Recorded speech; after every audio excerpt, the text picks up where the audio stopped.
Este sábado fue un día de actividad febril en el sistema político uruguayo. La mayoría de los partidos que van a competir en octubre reunieron a sus convenciones, cumpliendo lo que marca la ley y la Constitución.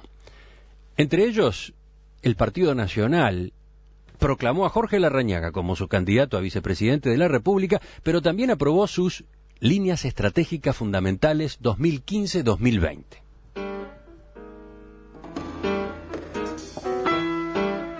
Se trata de un documento que condensa en 14 páginas el programa que el nacionalismo aplicará en caso de asumir el gobierno el próximo 1 de marzo. Fue fruto de una larga negociación entre representantes de las dos grandes corrientes, las que encabezan Luis Lacalle Pou, el candidato presidencial, y su compañero de fórmula, Jorge Larrañaga. Las dificultades, reales o imaginarias, que los blancos tuvieron para llegar a ese acuerdo se transformaron en un insumo de campaña para el Frente Amplio, cuyos dirigentes y voceros aluden a ese tema cada vez que se les presenta la oportunidad en estos primeros actos de sus giras. Bueno, ¿qué es ese programa? ¿Qué balance hace del acuerdo que se ratificó el sábado? De esos y otros temas vamos a conversar en los próximos minutos con el doctor Luis Lacalle Pou, candidato a la presidencia de la República. Doctor Lacalle Pou, buen día, gracias por acompañarnos. Buen día, ¿cómo andan? ¿Todo bien? Muy bien, muy bien. ¿Dónde lo encontramos? Estoy en mi casa preparando un documento que ahora al mediodía tenemos una reunión de aniversario del Senado, del Centro de Navegación, y bueno, nos invitaron a los candidatos a dialogar un poco, y estoy preparando para mañana una reunión con una cámara, y también el Paraninfo de la universidad, un tema de minería, y aprovechar a conversar con ustedes un rato. Doctor Lacalle Pou, el sábado en el discurso en la convención, en un momento, aludiendo a Larrañaga, comentó, el afecto no se demuestra en la coincidencia total. ¿Por qué? ¿Qué quería señalar? Porque es una vieja creencia mía, que a veces se nos pide en la vida y sobre todo en la política, que para demostrar afecto hay que estar de acuerdo en todo, y a veces esos acuerdos para mí se basan en relaciones de liderazgo político directamente, o en relaciones, no sé, no en política, pero en otros ámbitos de sumisión. Y para mí, desde una relación personal hasta una relación política, cuando hay tensiones y cuando hay diferencias, es que uno debe hacer un esfuerzo por demostrar que hay cohesión, que hay afecto, que hay pertenencia a un grupo. Y por eso yo siempre he tratado de resolver las tensiones, las diferencias, poniendo por encima de eso el fin último. Hay un instituto de derecho que a mí siempre me llamó particularmente la atención, que es el estado de necesidad, que uno en la vida siempre, o muchas veces, se encuentra una disyuntiva entre elegir por dos bienes, y dos bienes preciados, pero el estado de necesidad significa relegar un bien menor en pos de un bien mayor.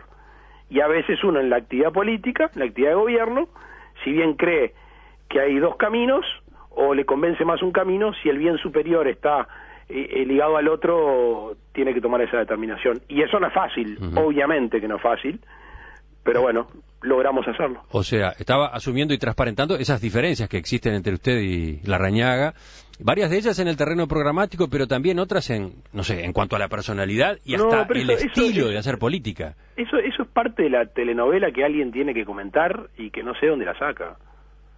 Obviamente, que quizá nosotros somos mucho más transparentes que otros y meten todo bajo la alfombra. Nosotros, a ver, yo siempre dije lo mismo de Jorge, no soy amigo porque no hemos sido amigos, le tengo un respeto y un aprecio, lo creo primero una buena persona, y después una persona que echa para adelante, que lucha, y a mí me gusta acompañar o ser acompañado de gente que lucha, y si uno veía la campaña hacia la interna, lo decía el otro día en Santa Clara, me parece, era una canción con distinta música, con distinto tono, pero si uno va a la letra, en la columna vertebral es exactamente la misma letra que tocábamos, con algunas modificaciones del estribillo, que las transparentamos. Y eso es lo bueno de nuestro partido, que no anda escondiendo. Transparentamos que teníamos matices en 2 o 3 puntos, y hacia allí fuimos. Podríamos haberlo rodeado, pero hacia allí fuimos, a los matices. ¿Y qué resolvimos? Los matices. Enseguida vamos a hablar de eso, pero antes, ¿cómo está resultando el trabajo de generar sintonía dentro de la fórmula presidencial? ¿Cómo les está yendo en estos primeros actos de campaña? Muy bien, la verdad que muy bien. No les pido que escuchen los discursos porque no creo que tengan tiempo, pero alguno que haya estado verá que inclusive hay una línea de continuidad. Cuando habla Jorge y después hablo yo, se continúa, se profundiza, se habla de la periferia de esos temas, se va al centro y viceversa cuando yo hablo primero. No hay nada, pertenecemos a un partido de hombres libres con distintas sensibilidades, pero reitero, con un mismo centro, con una misma bisagra que es la que nos va a llevar coherentemente en esta campaña y después si nos toca gobernar ahora y gobernar bien. Y justamente, a propósito de los discursos, una de las preguntas que quedaba pendiente después de la elección interna, y sobre todo cuando se pactó la fórmula, la calle Pou Larrañaga, era, bueno, ¿cómo se va a coordinar la propuesta o el planteo que la calle Pou manejó antes del 1 de junio y que dice que va a mantener ahora, ese de por la positiva, y la forma de expresarse de Larrañaga, que en general es mucho más proclive a la crítica, al cuestionamiento, a polemizar con dirigentes del Frente Amplio a propósito de lo que dijeron ayer o lo que dijeron hoy de mañana? Sí, a ver, estímulos por parte del gobierno estamos recibiendo todos los días y a toda hora. Mirá qué curioso lo que está pasando. Quienes son gobierno y supuestamente pretenden permanecer, sus discursos están dedicados a hablar de quienes no lo somos y por lo general de temas personales, y se detienen a descalificar nuestra supuesta no existencia de agenda, etcétera, etcétera. Quienes no somos gobiernos y pretendemos serlo, estamos hablando de ideas y no de la gente. Con lo cual, razones a Jorge para discutir con el gobierno no le van a faltar porque nos están estimulando todo el tiempo. Simplemente que mi actitud, la de Luis Lacalle Pou, es no contestar. ¿Usted va a seguir firme en ese criterio hasta el final, hasta el último día de la campaña? Se hace camino al andar. A veces es fácil comprometer y es difícil cumplir, pero como lo bueno es que va a pasar el tiempo, yo pretendo estar de este lado y seguramente tú de ese y lo podremos evaluar. En realidad es mucho más una actitud de vida, es una forma de ser. A ver, si alguien se embarca en esto, que es tratar de cargar sobre los hombros de la mejor manera los problemas, las ilusiones, las expectativas de un país a través del individuo, y salir de tu casa para agredir, para levantar la voz, para generar incertidumbre, me parece que no sé, a mí no me estimula. Yo creo que yo soy feliz haciendo lo que hago y como lo hago y me siento pleno, y si lo hago de otra manera estaría mintiéndole a la gente. Quizá podría tener más resultado. O sea, tú habrás escuchado 10.000 opinadores, cientistas políticos diciendo que en la positiva era imposible triunfar en nuestro país. Y me parece que la mayor cantidad de los uruguayos entiende que la vida se puede y se debe crecer siendo un agente positivo, que es mejor ser mejor. Y en la actividad política nos ha tocado hacer punta en este sentido. Y a mí me parece que refleja un ser nacional, un ser muy uruguayo, que a veces está muy escondido porque los gritos se escuchan más que la voz tranquila y mansa. Pero entonces la fórmula va a tener dos tipos de discursos. No busquen cosas raras, no vayan a escucharnos y van a ver que no. Si alguien que se tome un tiempito para escuchar el discurso de Jorge del sábado. No, pero quiero decir, Larrañaga sí va a estar en la respuesta y en la polémica. Tampoco tenemos un cassette puesto de tú haces aquello y yo hago lo otro. Somos gente normal que recibimos determinados estímulos y que algunos los asume de una manera y otros de otra, nada más. Pero no vamos a no estructurarnos ni a ponernos en compartimentos estancos, porque es lo peor para analizar a una persona con conceptos tan rígidos y tan objetivos. Vamos a hablar enseguida del programa de gobierno, de los lineamientos estratégicos fundamentales que se aprobaron el sábado. Doctor Lacalle Pou, había varios puntos delicados de discrepancia programática entre Todos hacia adelante, o sea, su corriente, y Futuro Nacional, la que encabezaba Jorge Larrañaga. Varios que sobran los dedos de una mano, o sea que el concepto varios en realidad es muy relativo. Bueno, varios. ¿Usted dice que cuántos eran? ¿4? A ver, vamos a contarlos. Si sobran los dedos de una mano, eran 4. Vamos arriba, vamos a verlo, vamos a contarlos. Veamos uno de ellos. Dale. Guardia Nacional, el reclamo, el planteo de Jorge Larrañaga, que decía Proponemos utilizar 2.000 efectivos del Ministerio de Defensa Nacional, dependiendo operativamente del Ministerio del Interior, como existe en Chile, España, Francia e Italia. Eso permitirá atacar el delito con una nueva fuerza que auxilie a la policía. ¿Cómo lo saldaron?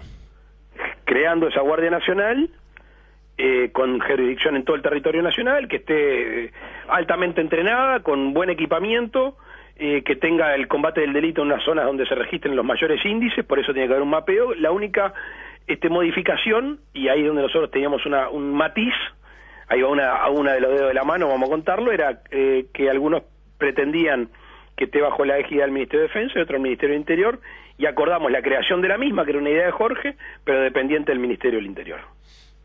Ese es el matiz. El que había, ahora ya no está más, desapareció. Ese es el matiz, va a depender la Guardia Nacional del Ministerio del Interior. Pero Larrañaga hablaba de que se la conformara con 2.000 efectivos provenientes de las Fuerzas Armadas. Bueno, ahí está donde nosotros tuvimos la transacción y quedó la creación de la Guardia Nacional, pero dependiente del Ministerio del Interior. ¿De dónde vendrán los efectivos? Por ejemplo, hay por allí una ley presupuestal que establece que las vacantes del Ministerio de Defensa podrán ser asumidas por el Ministerio del Interior. Los efectivos a priori no van a ser del Ministerio de Defensa. Ajá. Y además no aparece el término militarizada. Larrañaga hablaba de Guardia Nacional militarizada. Sí, el nombre es de Jorge Larrañaga, el nombre de Guardia Nacional. Pasemos a otro. Ahí fuimos por la primera, nos quedan teóricamente 4, pero para mí no llegamos. Vamos a ver, ¿qué hacer con la Ley de Regulación de la Producción y Comercialización de la Marihuana? Parecería que acá primó la postura de Jorge Larrañaga. Voy al texto, dice: derogaremos la ley 19.172 y por otro lado se acentuarán las medidas de combate al tráfico ilegal de drogas. Eso, lo segundo estaba en nuestra agenda. Es más, voy un poquito más atrás. Yo sé que a veces la trazabilidad no llega hasta tanto. Miércoles 10 de noviembre del 2010 a las 11:30 de la mañana, para ser exacto, presenté el proyecto de ley Medidas contra el Narcotráfico. Las medidas de combate al narcotráfico establecían, primero, penas más altas en los narcotraficantes, llevando a 30 años, por ejemplo, aquel que financia, que ni siquiera la toca ni la transporta, sino que se beneficia de los resultados con una inversión financiera. Segundo, que estas penas sean inescarcelables. Por allí también coincidimos con la internación compulsiva. También coincidimos con el subsidio a las clínicas de tratamiento. Y después no creemos, tanto Alianza Nacional como Todos Hacia Adelante votaron en contra de la participación del Estado en la venta y comercialización de la marihuana, que para mí es un gran disparate, y todos votamos en contra. De todos modos, en la campaña previa a las internas, usted reconocía que alguna forma de regulación de la marihuana vino para quedarse. Coherencia. Miércoles 10 de noviembre del 2010 establecimos la válvula de escape que armoniza el artículo 3 y 31 de la Ley de Estupefacientes, y esa válvula de escape es el autocultivo, y allí, en la derogación de la ley, algunos derogarán todos los artículos, y quien habla dejará vigente uno. Ah, bueno, ahí quería justamente entender cómo era. Me imaginé, sí, que hay que ir a buscar justo donde no estamos 100% de acuerdo. Usted me permitirá que yo trate simplemente de entender el alcance del acuerdo. Acá no hay ninguna obsesión por dejar mal parado a este o al otro. Estamos simplemente examinando. Emiliano, me conoces. A mí lo que me causa cierta preocupación es que siempre encontremos el pelo en el huevo, y que si uno ve todas las agendas de gobierno son 800 propuestas, pero está bien, yo entiendo que es la tarea de ustedes y les queda claro que más que la respeto, y no solo respeto, sino colaboro. Entonces, yendo a lo que estábamos conversando, ustedes se pusieron de acuerdo en derogar la ley 19.172, pero por lo visto la derogación va a tener alguna variante, no todo va a quedar derogado. Algunos, y esto es una posición personalísima de Luis Lacalle Pou, que no involucra a más nadie, personalísima. Yo no puedo ser incoherente y contradecir mi actitud, si no, no merezco la confianza. Y entonces, si yo voté a favor de un artículo de esta ley, yo no me puedo prestar para derogar toda la ley. Y ahí me excusaré razonablemente y me siento tranquilo con mi conciencia, y que lo avisé antes a mis compañeros que hay un artículo que no le voy a votar. Perdón, que hay un artículo que no va a votar su derogación, disculpame. O sea que, ahí está, bueno, habría comportamientos distintos de la bancada ante esa decisión. De Luis Lacalle Pou, en esto me hago cargo yo, así como cuando yo presenté el proyecto de ley, fui y hablé con mi bancada y le dije, muchachos, este es un tema mío, que yo estoy convencido que es así, estoy comprometido que es así, y no quiero involucrar a nadie. Y algunos se me ofrecieron para acompañarme y dije, no muchachos, en este riesgo lo corro yo solo porque sé que es un tema escabroso, pero yo estoy convencido y tengo que actuar según mi leal saber y entender. Y por eso, en este artículo de todo un proyecto de ley, de toda una agenda de gobierno, que hay una persona, o sea yo, que va a tener una actitud distinta, no me parece que se pueda encontrar una diferencia en las agendas de gobierno. Vayamos a otro punto, participación de representantes de los docentes en los organismos de conducción de la educación pública. En la previa a las internas, usted proponía como primera medida de su política educativa una derogación parcial de la Ley General de Educación que incluyera la eliminación de los consejeros votados directamente por los docentes para integrar el CODICEN y los consejos desconcentrados. En cambio, Larrañaga estaba preocupado por quitarle poder de veto a las corporaciones gremiales, pero se inclinaba por fortalecer la capacidad de los poderes públicos para gobernar la educación. No hablaba de la eliminación de los consejeros electos por los docentes. Finalmente, la fórmula que está en el programa, en esto que ustedes convalidaron el sábado en la convención, dice... En el punto 3. Nos ajustaremos al principio democrático que establece que la conducción de la educación nacional corresponde a los representantes de la voluntad ciudadana. Eso, en términos prácticos, ¿qué implicará? Yo creo que es clarísimo y es lineal quién va a gobernar la educación. Aquí sí tuvimos una transacción de esas que a mí me gusta tener, que es lo que hablo dentro de un cuarto y negocio dentro de un cuarto, salgo hacia la opinión pública como estoy haciendo ahora y comento eso. Y aquí estuvo, si quieren buscarle la discusión más ardua, aquí estuvo. Y el resultado que yo propongo y que hace a este concepto, que es justamente la recuperación de los representantes de la voluntad ciudadana del gobierno de la educación, mi idea era retirar los referentes de los sindicatos. No estaba en el programa de Alianza Nacional, por ende mi resultado final, y estamos expectantes a las mayorías que podamos obtener, es que no tengan decisión con el voto, pero que puedan tener opinión. ¿Qué quiere decir? ¿Que no tengan voto? ¿Que tengan voz pero no voto? Y sin voto. Y que también está de acuerdo con lo que nosotros proponíamos. Si alguien se fija en nuestras agendas de gobierno rumbo a la interna, hablábamos de la profesionalización de las ATD, de cierto nivel de incidencia en la discusión de los programas, pero no en las decisiones. Para mí lo más importante es que el gobierno, con todo respeto, no se comparte. Cuando a alguien le otorgan la autoridad, como se dice cuando estudiamos derecho, es un poder deber. Ejercer la autoridad no es un derecho, es un derecho obligación, porque entre otras cosas, si la compartís, autoridad que no se ejerce, se pierde. Y si a nosotros nos toca hacer gobierno, consultar a todo el mundo, delegar competencias, las constitucional y las legalmente establecidas. Ahora la responsabilidad es asumirla toda. Si al gobierno le va bien es por el equipo, si al gobierno le va mal es por el presidente de la República. Y en este sentido, nosotros queremos tener las riendas del gobierno en el buen sentido, en el sentido más legítimo de la palabra. Entonces, el resumen es que los representantes de los docentes continuarían existiendo, se elegirían, por ejemplo, por voto secreto, como ha ocurrido últimamente, pero una vez integrados al consejo correspondiente, tendrían voz y no voto. Exactamente, la decisión última le corresponde a los representantes de la voluntad ciudadana. Muy bien. Usted decía, ¿cuántos son los puntos en los que había discrepancia? Ahí vamos 3. Ahí van en 3. Había otro que es... A ver si encontramos 2 más, pero yo creo que no llegamos. Que es discutible si va o no va en el programa, ¿no? La contamos como medio, el tema de la imputabilidad la contamos como medio. La posición a asumir en el plebiscito que tendrá lugar junto con las elecciones nacionales en torno a la reforma constitucional por la baja de la edad de imputabilidad penal.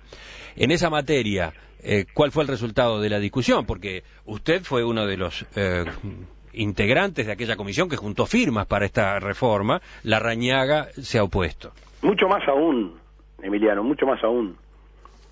Yo soy muy afecto a las fechas. El 26 de febrero del 2006 se presentó por parte nuestra el primer proyecto de ley modificando el Código del Niño, modificando el artículo 222 del Código del Niño, que son los antecedentes de los menores. Acto seguido, por allí colegas del partido, diputados del partido, presentaron la creación de un Instituto Nacional de Rehabilitación del Menor. Aclaro que los dos sectores del partido Se presentó un proyecto de ley modificando el 279b del Código Penal, que era la omisión inherente a los deberes de la patria potestad. Se presentó la modificación del artículo 69 y 72 del Código del Niño, lo que hace penar la tentativa en las infracciones penales, según el Código del Niño. Se presentó el proyecto de ley, mira, este era Jorge Gandini, con respecto al informante, y por allí andaba la cosa. Esa misma coherencia es la que nosotros tenemos que mantener. Yo tengo que mantener la decisión de la participación en la reforma. Obviamente allí hubo un matiz, pero como esto es un tema sometido a la urna y no programático,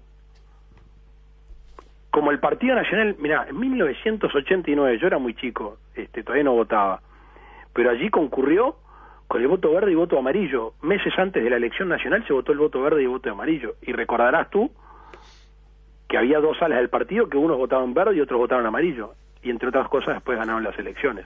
Y aquí concurriremos a las urnas, nosotros vamos a recomendar votar, porque somos gestores mismos de los proyectos de ley ahí incluidos, y otros compañeros no. Uh-huh. En el caso suyo, en el caso de la corriente que usted encabeza, ¿se va a ensobrar el sí a esa reforma constitucional? Sí, sí. De eso no hay duda. Pero hay que ser coherente. Si yo firmo, convoco y después no ensobro, estoy engañando. Para mí ese vendría a ser un fraude intelectual, que es muy grave. A mediados de este mes se presentó la Comisión para Vivir en Paz, Yo Voto, que justamente se va a encargar de impulsar el sí a la baja de la edad de imputabilidad penal. En ese acto prácticamente no hubo dirigentes del Partido Nacional. ¿Usted por qué no está participando de esa comisión? No se coordinó conmigo ese programa, pero si no, capaz que hubiera ido. No se coordinó, es curioso esto, sabiendo, como se sabe, la posición que usted tiene en esa materia. ¿No hubo diálogo desde el Partido Colorado con usted?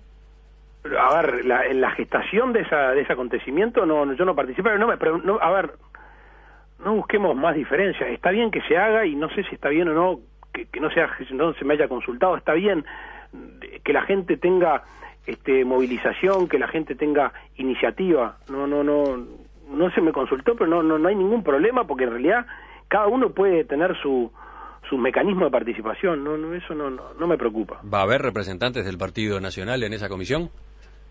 La verdad que me imagino que sí, pero no lo tengo discutido, no sé, me imagino que sí. Y quizás ya lo hay y yo no estoy en conocimiento, pero no sé. Hemos completado el repaso de esos puntos de discrepancia que estaban planteados entre su corriente y la de Jorge Larrañaga a la hora de enfrentar el programa común. Terminamos en 3,5. Bueno, 4, 3,5, 4. ¿Qué balance hace de cómo fue justamente esa negociación? Buena. Yo les agradecí el otro día en la convención a la gente que participó, porque para negociar hay que tener, primero, paciencia, segundo, buen modo y buen tono, y tercero, y quizá lo más difícil en un ser humano, que cuando uno lo logra, creo que evoluciona, es, aunque no se esté de acuerdo, ponerte en el lugar del otro para entender por qué lo defiende. El documento parece un documento bastante conciso. Alguien puede decir que es demasiado escueto para tratarse de un programa de gobierno. ¿Qué responde usted? No sé si alguien lo dijo, pero si alguien lo dice tendría que leer el título, Líneas Estratégicas del Partido Nacional. Y fíjense en las agendas de gobierno, las ideas que teníamos. Cuando era largo era porque era largo, cuando es corto porque es corto, pero bueno. Notoriamente es un documento más breve que, por ejemplo, la suma de lo que usted presentó para las elecciones internas. Claro, pero allí está la columna vertebral, allí están los temas. Pasa que una convención de 500 personas, una semana antes, mandarle las 800 propuestas, o que llegaron a más, porque armonizadas con la de Jorge sobrepasan las 900, no nos parecía muy lógico. Entonces, las líneas estratégicas que tienen no solo, aquí no hay voluntarismos, aquí hay líneas claras hacia dónde. O sea, si bien son concisas, también son concretas, que no es una cosa menor. Repasando ese documento, que tiene 14 páginas, como decíamos, noto, por ejemplo, que ocupa un lugar destacado la propuesta de un país descentralizado y territorialmente integrado. Un asunto que era prioritario en el programa de Jorge Larrañaga, justamente, y que en la propuesta suya no tenía un espacio notorio. No lo tenía como título, sí lo tenía como visión de país. Cuando nosotros hablamos, por ejemplo, de la infraestructura vial, allí es notorio dónde se hacía hincapié. Habría que ver cuáles son las rutas que nosotros pretendemos modificar, hay que ver cuáles son las terminales portuarias, hay que ver cuáles son las nuevas obras de infraestructura para nosotros importantes en lo que hace a la navegación fluvial, hay que ver algunas sensibilidades en cuanto a determinadas producciones para ver que es una visión integrada del país. Y en eso ahí sí que no hubo, ahí no hay ni un 0,2 de matiz, ahí estuvimos 100% de acuerdo. Por otro lado, también aparece de manera destacada... Hay que fijarse por ahí, cuando hablábamos, por ejemplo, de las licitaciones respecto a la maquinaria y la camionería vial, cuando se habla de licitaciones espejo, coordinando y cooperando con los gobiernos municipales. Ahí hay una clarísima muestra de integración territorial y de descentralización. Decía que por otro lado, y de manera destacada, aparece en el capítulo Políticas Sociales: ejecutaremos el plan Asentamiento Cero, orientado a prevenir la creación de nuevos asentamientos, a regularizar e integrar al tejido urbano aquellos asentamientos que sean viables y a realojar a las personas que vivan en asentamientos inviables, como aquellos ubicados en zonas inundables o altamente contaminadas. Esa era una de las propuestas fuertes de su campaña previa al 1 de junio, que vio que sigue dando pie a la controversia desde el oficialismo, ¿no? Emiliano, no hay controversia, hay descalificación. Por ejemplo, Tabaré Vázquez, la semana pasada, el lunes de la semana pasada, en un acto con vecinos del barrio San Antonio, dijo: no vamos a decir asentamiento cero porque sabemos que es mucho el deterioro que se acumuló en décadas y décadas de políticas neoliberales que llevaron adelante los gobiernos de los partidos tradicionales, que marginaron gente. O sea, en definitiva, lo que se está diciendo es: este es un asunto que va a llevar años, mucho tiempo, terminar de ordenar. Dos cosas.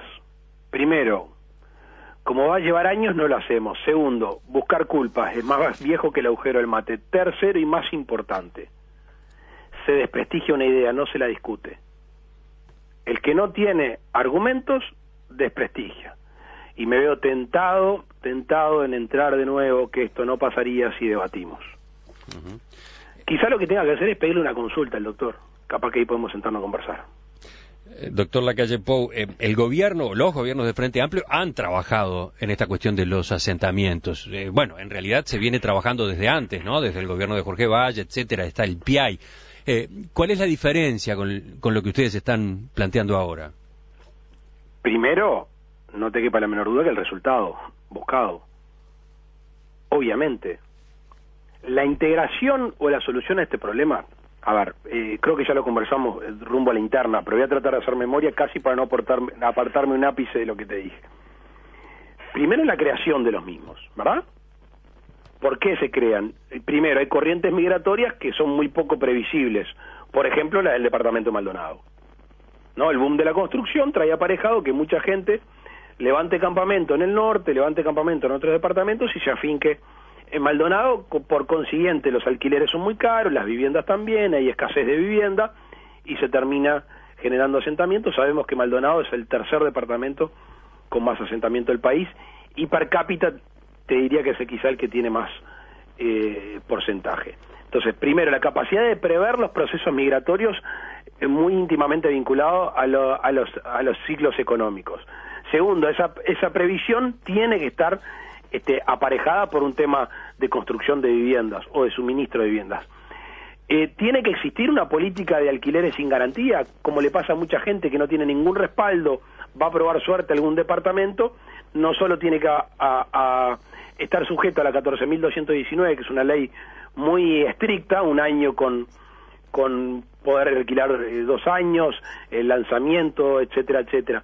Una nueva ley flexible en cuanto a los plazos de alquiler. Volver a la construcción y al suministro de vivienda de gente de menores recursos.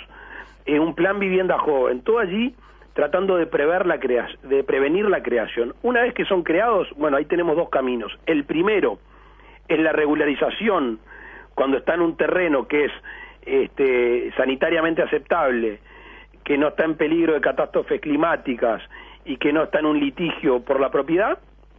Allí hay debe haber un abordaje multidisciplinario y de muchas instituciones.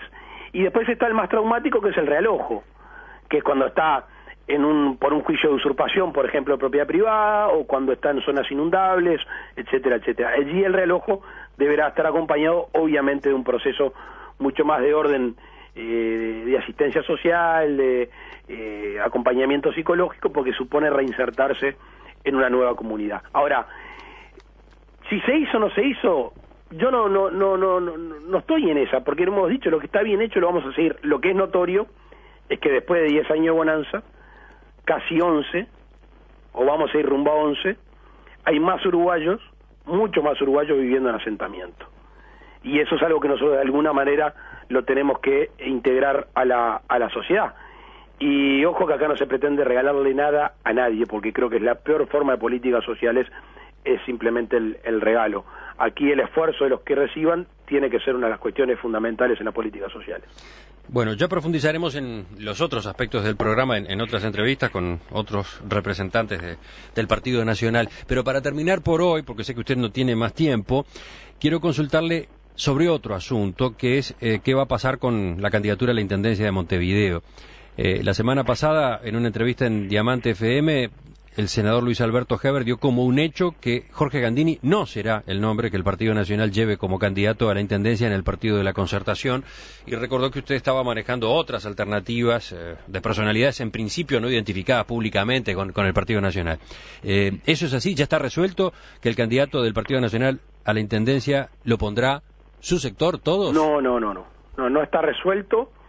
Yo trato de no hablar de la gente antes de tener resoluciones tomadas. Yo valoro muchísimo el trabajo de los dirigentes políticos, en este caso con el nombre y apellido de Jorge Gandini. Lo creo un gran luchador, creo que es un buen dirigente político que ha centrado su trabajo en la capital y que no puede estar ajeno a ningún proceso de estos. Hay que ser muy cuidadosos en la utilización de nombres de otras personas, y hasta que todos estos temas no los resolvamos civilizadamente dentro del Partido Nacional, yo no acostumbro a hablar, no lo he hecho y pretendo no cambiar. Lamentablemente estos temas se filtran, se conversan, y después hay que lidiar con los temas personales, que son los que más tenemos que cuidar, es que realmente nos importan las personas. Yo acostumbro a hacerlo, y por ende, en el respeto de todo el mundo, queriendo tener los mejores candidatos, no solo para ganar, sino después para gobernar, que es el fin último, lo vamos a ir conversando sin ningún tipo de apuro. Lo que tiene que quedar claro, que ni Luis Lacalle personalmente, porque no tengo ni la fuerza ni la intención para hacerlo, ni un sector partidario individualmente va a tener su candidato. Es un candidato del partido, y lo va a decidir el partido con todos los involucrados, y más aún con los involucrados que han tenido algo que ver en este proceso de conformación de la concertación. ¿Y cómo inciden en ese análisis los resultados de las internas? Porque en Montevideo, primero, Gandini fue derrotado en la propia Alianza Nacional. No fue el más votado, sus listas no fueron las más votadas dentro de la Alianza. Derrotas, pero además, su sector, Lacalle, el sector Todos, se impuso a Alianza Nacional en Montevideo. Entonces... Sí, obviamente. A ver, la gente votó y la gente eligió. Y quien diga que no va a estar en la mesa los temas electorales, estaríamos en realidad desconociendo la voluntad popular. Pero hay que ser, firme con las ideas y suave con las personas. Esa es una frase de cabecera que yo trato de utilizar. Gandini dice que él sigue siendo candidato a la Intendencia. ¿Y por qué no? ¿Y por qué no lo va a hacer? ¿Cuándo estima usted que esto se resuelve? ¿Qué plazos se está manejando? Los plazos tienen un doble contenido. El primero, los plazos electorales, que son objetivos y nosotros no los manejamos. El segundo, los plazos personales. Y esos plazos personales pueden tener muchas fechas de vencimiento, y por eso hay que armonizar. Cuando uno pertenece a un grupo, hay que armonizar el grupo, y no que las individualidades marquen los plazos. Y como a mí me toca estar al frente de esta columna ahora, yo creo que mi opinión se puede llegar